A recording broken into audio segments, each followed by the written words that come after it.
morning, students. Today we will understand a very important romantic poet, that is William Wordsworth.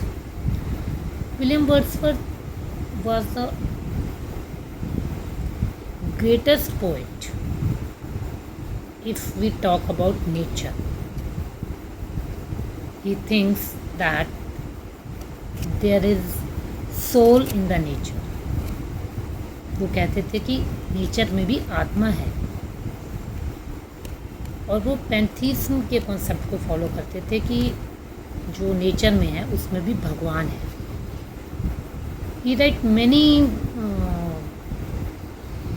poems related to nature, to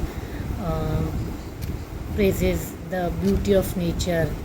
So it is one of the greatest lover of the nature, we can say. And he writes everything about nature.